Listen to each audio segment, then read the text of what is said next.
سيئات أعمالنا من يهده الله فلا مضل له ومن يضلل فلا هادي له أشهد أن لا إله إلا الله وحده لا شريك له وأشهد أن محمدا عبده ورسوله يا أيها الذين آمنوا اتقوا الله حق تقاته ولا تموتن إلا وأنتم مسلمون يا أيها الناس اتقوا ربكم الذي خلقكم من نفس واحدة وخلق منها زوجها وبث منهما رجالا كثيرا ونساء واتقوا الله الذي تساءلون به والأرحام إن الله كان عليكم رقيبا يا أيها الذين آمنوا اتقوا الله وقولوا قولا سديدا يصلح لكم أعمالكم ويغفر لكم ذنوبكم ومن يطع الله ورسوله فقد فاز فوزا عظيما أما بعد قال شيخ الإسلام محمد بن عبد الوهاب رحمه الله تعالى في كتاب التوحيد وقوله تعالى ولقد بعثنا في كل أمة رسولا أن يعبدوا الله واجتنبوا الطاغوت. Ayat yang kedua yang beliau bawakan dalam kitab Tauhid adalah ayat dalam surah An-Nahl ayat ke-36. Allah Subhanahu wa taala atau beliau berkata wa qauluhu, dan firman-Nya, firman Allah taala, wa laqad ba'atsna fi kulli ummatin rasula, dan sungguh kami telah mengutus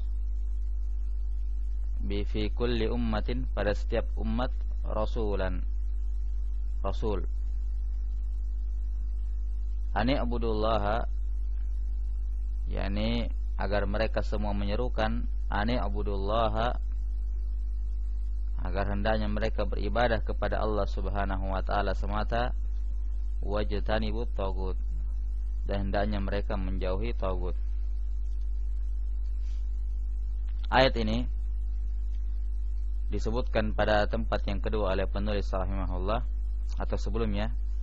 Hubungan ayat ini dengan kitab Tauhid jelas bahwa at-tauhid, yang mana tauhid terkumpul pada kalimat ani ubudullah, yaitu al-isbat, wajtanibut tagut itu an-nafyu, sehingga lahirlah at-tauhid. Ya. Yang mana tauhid merupakan sebab diutusnya seluruh rasul. Seluruh utusan Allah Subhanahu wa taala diperintahkan untuk menyerukan tauhid. Adapun beliau membawakan ayat ini setelah ayat dalam surah Az-Zariyat ayat 36. Beliau menempatkan ayat ini pada tempat yang kedua setelah firman Allah taala wa ma khalaqtul jinna wal insa illa liya'budun. Munasabahnya ya, ditempatkan pada tempat yang kedua karena setelah beliau membawakan keterangan bahwa manusia diciptakan untuk beribadah, untuk bertauhid, maka selanjutnya beliau ya menyebutkan bahwa Allah Subhanahu wa taala setelah menciptakan manusia, Dia mengutus kepada mereka rasul. Ya, tidak membiarkan mereka setelah dicipta begitu saja kemudian dikabarkan bahwa mereka dicipta untuk beribadah, lantas setelah itu dibiarkan begitu saja. Dalam artian apa? Ya. Saya ciptakan kalian untuk beribadah, setelah itu selesai, silakan beribadah sesuai dengan kehendak kalian masing-masing. Ya, tidak demikian. Ya, tapi Allah Ta'ala mengutus seorang Rasul. Ya. Apa hasibutum annama khalaqnakum abatha? Apakah kalian mengira kalian kami menciptakan kalian abasa, sia-sia belaka? Kata para ulama, la yu'mar wa la yunha, yakni kami menciptakan kalian tidak untuk diperintah dan tidak untuk dilarang. Ya. Maka hubungan ayat wa ma khalaqtul jinna wal insa illa liya'budun dengan ayat ini wa laqad ba'atsna fi kulli ummatin rasula, ya, beliau sengaja menunjukkan bahwa setelah manusia diciptakan atau ketika manusia diciptakan untuk beribadah kepada Allah Subhanahu wa taala, maka itu belum cukup. Dalam artian hal itu belum membuat mereka bisa mengerjakan tugas ibadah tersebut. Mereka butuh tuntunan, mereka butuh pedoman agar mereka tidak beribadah sesuai dengan keinginan mereka masing-masing. Karena Allah Subhanahu wa taala mengutus para rasul untuk mentahqiq dan kembali menyempurnakan dan memantapkan tujuan penciptaan mereka, yaitu at-tauhid. Ya. Ini hubungan kenapa penulis membawakan ayat ini pada tempat yang kedua. Walaqad ba'atsna fi kulli ummatin rasula. Ya, dan sungguh kami telah mengutus fi kulli ummah, pada setiap ummah. Ummah di sini bermakna apa namanya? Asbaul anbiya, pengikut para nabi. Pengikut para nabi. Ya, karena kata umat dalam nas Al-Qur'an, syariat, itu mengandung beberapa makna. Ya, terkadang umat itu bisa bermakna waktu atau zaman.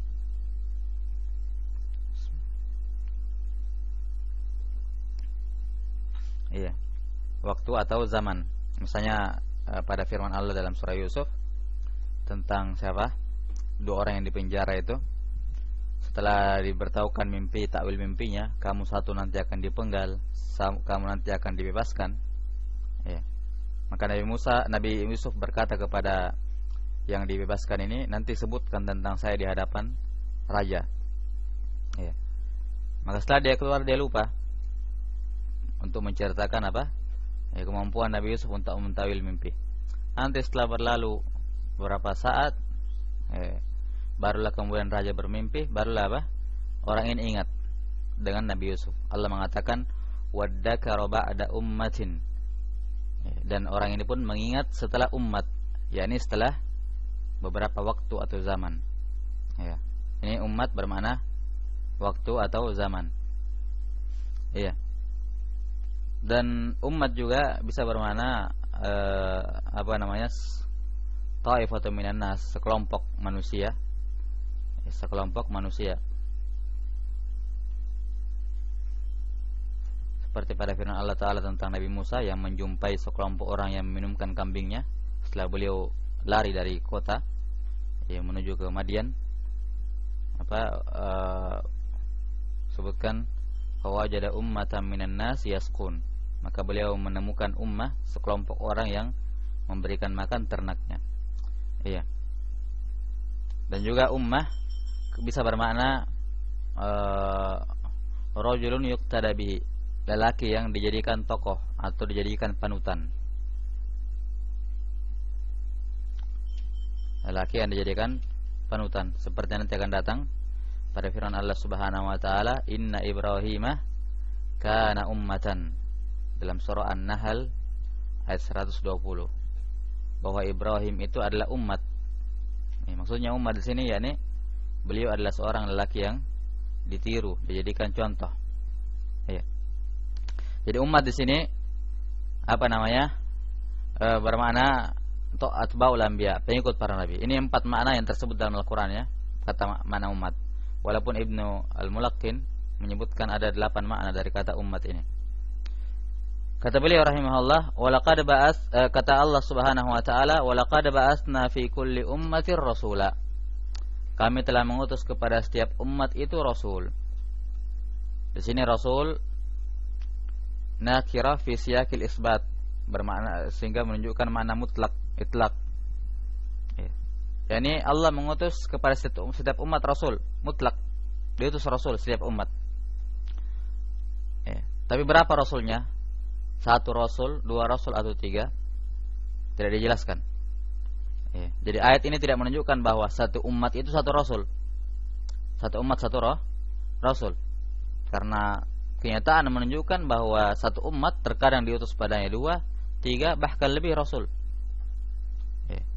Semisal saya dalam kaum Bani Israel, satu zaman, satu waktu terkumpul padanya 2 rasul, Nabi Musa dan Nabi Harun. Nabi Musa dan Nabi Harun. Walaupun kata para ulama Harun ini kerasulannya mengikuti hanya tabi kepada kerasulannya Nabi Musa. Kan tapi beliau juga dianggap rasul oleh para ulama. Iya. Jadi terkadang Allah Subhanahu wa taala mengutus kepada satu umat itu beberapa orang rasul. Beberapa orang rasul. Kadang bersamaan dan terkadang zamannya berbeda-beda. Iya. Walaqad ba'atsna fi kulli ummatin rasula, dan sungguh kami telah mengutus kepada setiap umat itu rasul. Ani abudullah wajtanibut tagut, agar hendaknya mereka beribadah kepada Allah Subhanahu wa taala dan menjauhi tagut. Iya. Maka ayat ini jelas menunjukkan bahwa semua agama para anbiya, para rasul adalah sama. Mereka semua menyerukan hal yang sama dan mendakwahkan hal yang prinsipil yang sama. Yang mana makna ini ditunjukkan dalam ayat yang lain pada firman Allah Subhanahu wa taala, "Wa ma arsalna min qablika min rasulin illa nuhi ilaihi annahu la ilaha illa ana fa'budun." Tidaklah saya mengutus kepada seorang rasul pun sebelum engkau wahai Muhammad kecuali kami kecuali kami mewahyukan kepada mereka bahwa tiada sembahan yang berhak disembah kecuali saya, karena ialah hendaknya kalian menyembah kepadaku. Dan juga pada firman Allah Subhanahu wa taala, "Was'al man arsalna min qablika min rusulina aja'alna min dunir rahmani alihatan yu'badun." Tanyakanlah kepada rasul-rasul yang kami pernah utus sebelum engkau wahai Muhammad. Tanya pada mereka semuanya, apakah kami pernah menjadikan ada sembahan lain di samping Ar-Rahman? Ini tidak ada tentunya. Ya, maka ayat ini menjadi nas bahwa agama para anbiya, yakni asal pokok dasar-dasar agama mereka adalah sama, walaupun syariat mereka terkadang berbeda-beda. Dan Syekh Abdurrahman bin Nasir As-Sa'di rahimahullah dalam Al-Qawaidul Hisan menyebutkan bahwa ada 3 perkara yang menjadi kesepakatan semua agama para rasul. Ada 3 perkara yang menjadi kesepakatan semua agama para rasul. Hal yang pertama berkenaan dengan tauhid. Masalah tauhid. Semua rasul mendakwahkan tauhid. Ya. Dengan semua bentuk perinciannya. Kemudian hal yang kedua yang mereka sepakati adalah masalah ar-risalah. Masalah ar-risalah. yakni setiap umat setiap rasul menyuruh kaumnya untuk mengakui kerasulannya. Untuk mengakui kerasulannya. Dan yang ketiga masalah al-mi'ad, masalah kebangkitan. Setiap rasul diutus menyuruhkan akan adanya kebangkitan. Ya.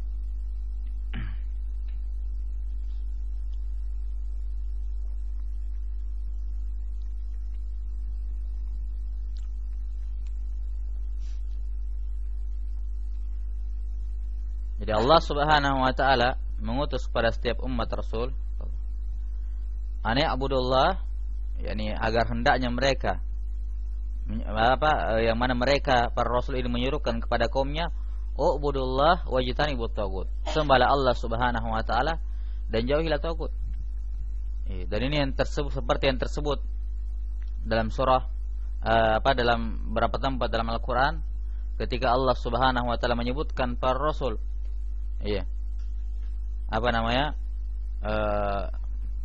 Ketika Allah menyebutkan kisah Nabi Hud, Nabi Lut, Nabi Syuaib, mereka semua mengatakan ya qaum u'budullaha ma lakum min ilahin ghairuh. Wahai kaumku, beribadahlah kalian kepada Allah Subhanahu wa taala seluruhnya. Ma lakum min ilahin ghairuh, kalian tidak punya sembahan lain selain Allah Subhanahu wa taala. Baik.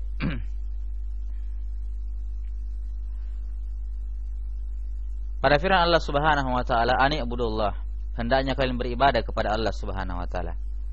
Ibadah secara bahasa berasal dari kata atau dia bermakna adzul wal khudu, hina dan rendah. Hina dan rendah. Ini asal makna ibadah secara bahasa. Ya. Hina dan rendah. Yang mana jika kehinaan diri dan perendahan diri ini dibarengi dengan kecintaan dan pengagungan, maka jadilah dia ibadah syariah. Ya. Jika dibarengi dengan kecintaan dan pengagungan, maka jadilah dia ibadah syariah.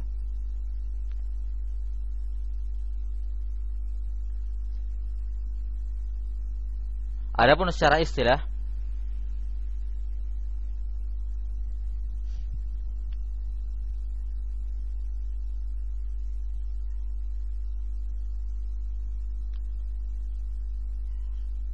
jadi asal ibadah syariah, ya, kita sebutkan tadi adalah perendahan diri yang disertai dengan kecintaan kepada Allah Subhanahu wa taala. Ya, seperti yang disebutkan oleh Ibnu Qayyim rahimahullah dalam nuniyahnya, ibadatul rahmani ghayatu hubbihi ma'adulli 'abidihi wa huma qutbani wa madaruhu bil amri rasulihi la bil hawa wan nafsi wasyaitani. Kata beliau, ibadatul rahman, beribadah kepada Rahman, itu ghayatu hubbihi, dengan apa? Kecintaan yang mencapai pada puncaknya kepada Allah Subhanahu wa taala. Ma'adulli 'abidihi, disertai dengan kerendahan dan kehinaan dari penyembahnya, wa huma qutbani, dan ini merupakan dua kutub, dua perkara penting dalam ibadah.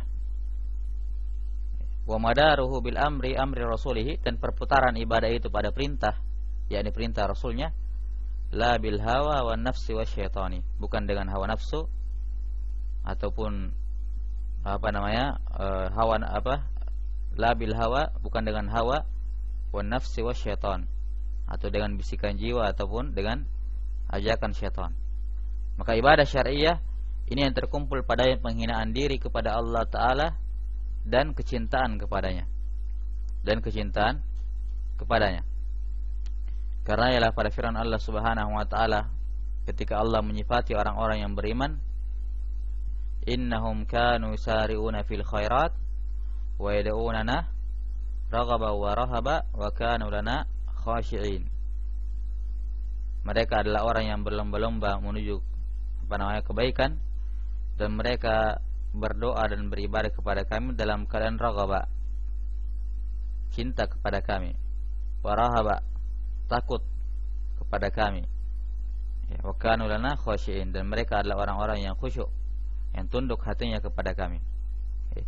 Maka disebutkan di sini tiga perkara, yaitu masalah kecintaan, ya, masalah harapan, masalah cinta, masalah takut, dan ketundukan dia kepada Allah Subhanahu wa taala.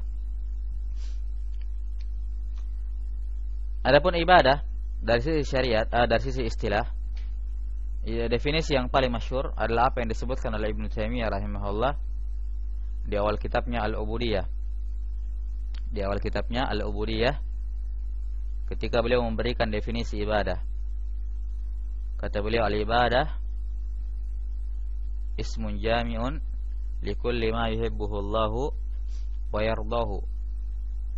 Ibadah itu adalah ismun jami'un, sebuah isim kata yang jami'un, yang mengumpulkan, mencakup, melingkup, likulli ma yuhibbuhu Allah, melingkup semua perkara yang Allah Ta'ala cintai, minal aqwal, baik itu berupa ucapan, wal a'mal, ataupun amalan, al-zahira wal batinah, yang nampak maupun yang tersembunyi. Ini ibadah, sebuah kata yang mencakup, melingkup semua perkara yang dicintai oleh Allah Subhanahu wa taala. Terserah mau ucapan, mau amalan, yang lahir maupun yang tersembunyi, yang lahir maupun yang batin, semuanya merupakan ibadah. Jadi patokan ibadah adalah yang penting sesuatu tersebut dicintai oleh Allah Subhanahu wa taala. Maka dengan memahami definisi ibadah ini akan muncul satu pertanyaan baru. Terus bagaimana seorang mengetahui sesuatu itu Allah cintai atau tidak?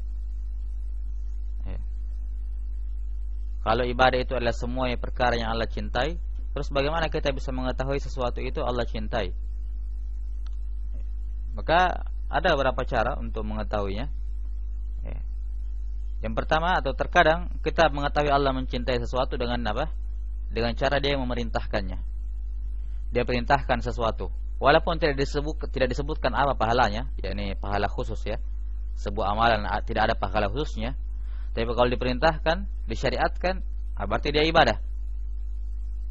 Misalnya tentang salat tahiyatul masjid, disyariatkan tanpa ada penyebutan pahala khusus. Apa pahalanya tahiyatul masjid secara khusus? Tidak ada. Mendapatkan pahala-pahala salat secara umum dan keutamaan apa yang lainnya. Tapi secara khusus tidak disebutkan. Tapi berhubung dia diperintahkan, maka dia apa? Ibadah. Walaupun tanpa ada penyebutan pahala. Terkadang juga kita bisa mengetahui Allah cintai sesuatu kalau Allah memberikan pahala walaupun tidak memerintahkannya. Misalnya masalah apa?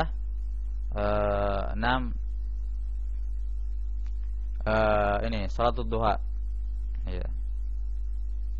Salat ad-duha disebutkan ada keutamaannya. Iya. Keutamaannya dalam hadis, dalam satu hadis saya ingat tentang keutamaan salat duha ini. Dan Nabi sallam walaupun sementara Nabi sendiri jarang mengerjakannya. Bahkan sebagian ulama ada yang mengatakan beliau tidak pernah mengerjakan salat duha. Iya. Beliau tidak pernah mengerjakan salat duha. Iya. Adapun salat 12 rakaat yang beliau kerjakan pada Fathu Makkah yang dianggap oleh sebagian ulama itu duha, itu sebenarnya kata para ulama adalah qada dari qiyamul lail beliau.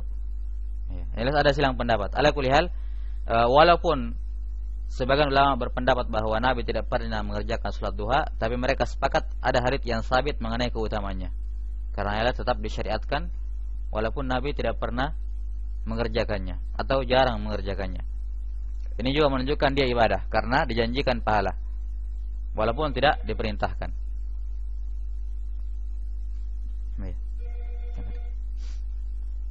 Terkadang juga ibadah dengan cara Allah memuji pelakunya. Ketika Allah memuji pelakunya berarti Allah mencintai. Ya. Innallaha yuhibbut tawwabin wa yuhibbul mutatahhirin.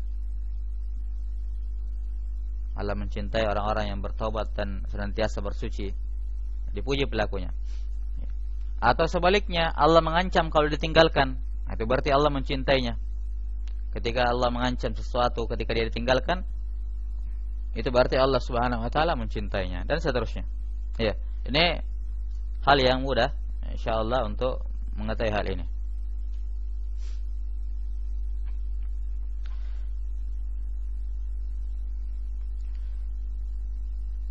Wajtanibut tagut, dan hendaknya kalian menjauhi tagut. Iya.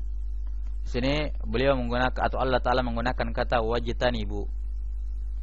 Wajtanibu dari kata junub. Janb itu apa? Janb samping, sisi.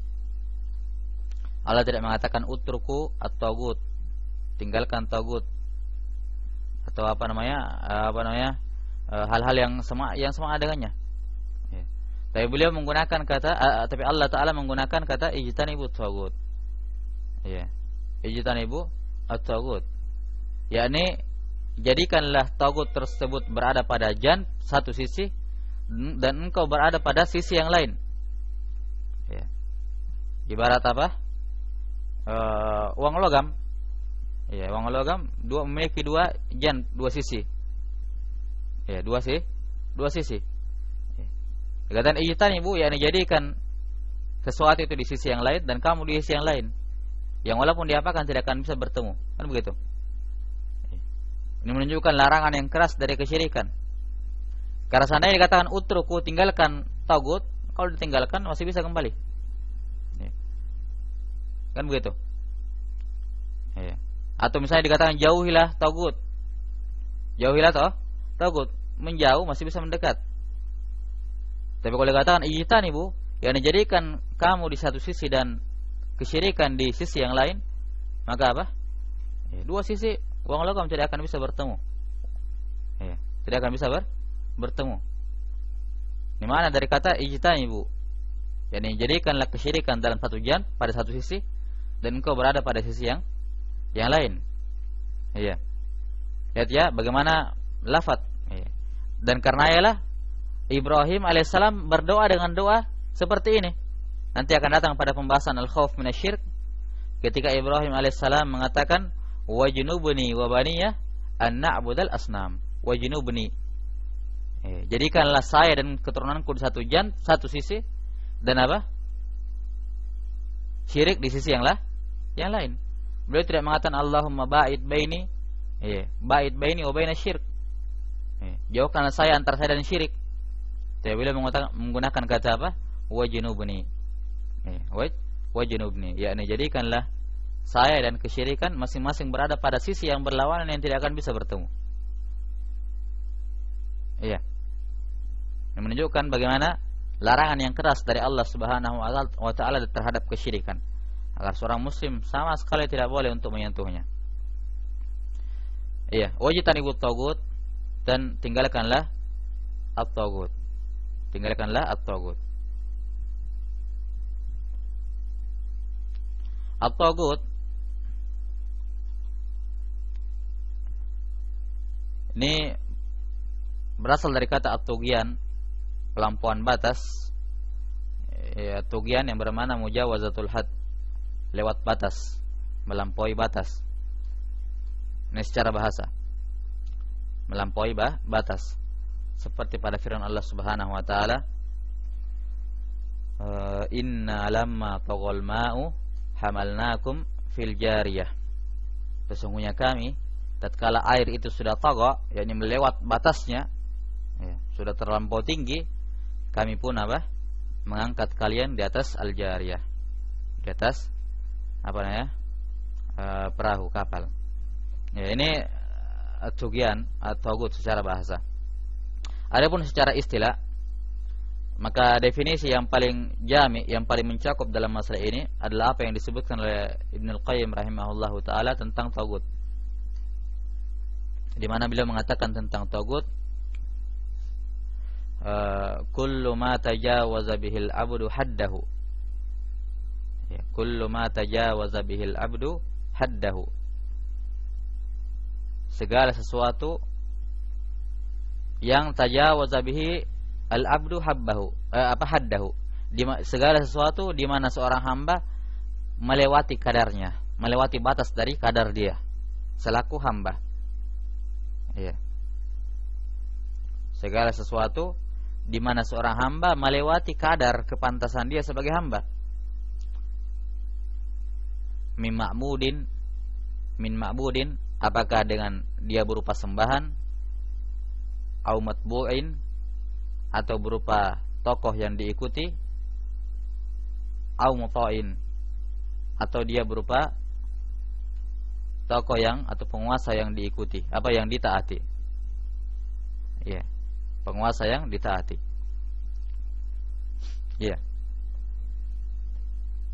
Adapun yang pertama ma'budin, tagut adalah segala sesuatu di mana hamba melampaui batas dari kadar kepantasannya sebagai hamba, baik dia berupa sembahan atau sesuatu yang dicontoh, diikuti, atau sesuatu yang ditaati.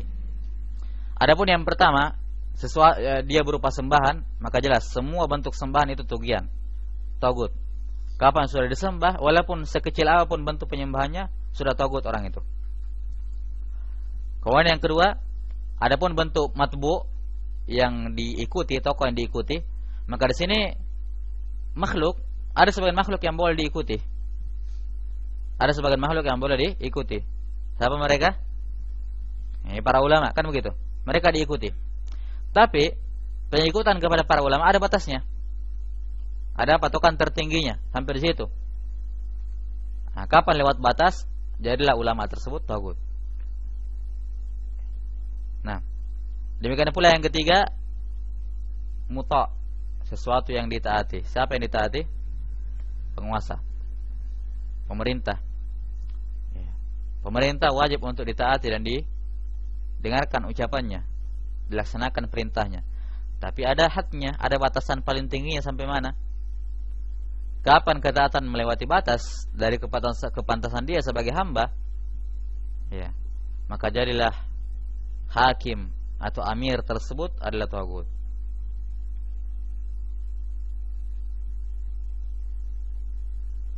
Iya. Hanya saja di sini definisi Ibnu Qayyim rahimahullah taala di sini butuh ada tambahan, ya. Dan tentunya kita yakini bahwa beliau rahimahullah mengetahui hal ini, cuman beliau tidak menyebutkan dalam ta'rifnya, definisinya, ya. Karena dari definisi ini akan muncul satu masalah, ya. Bagaimana dengan Nabi Muhammad, Nabi Isa, dan nabi-nabi lain yang disembah? Apakah mereka tagut?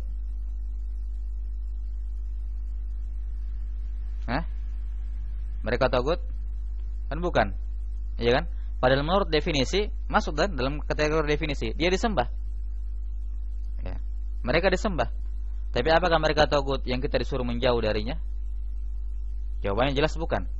Kalau begitu butuh ada tambahan kait, batasan, ya, untuk mengecualikan orang-orang saleh yang disembah, ya. Karena jelas para ulama mengatakan bahwa tagut itu adalah ada tambahannya, yaitu kullu man ubida min dunillahi wa huwa radin. Ditambahkan kata wa huwa radin, dalam keadaan dia ridho. Jadi kullu ma tajawaza bihil abdu haddahu min ma'budin aw matbu'in aw muta'in wa huwa radin.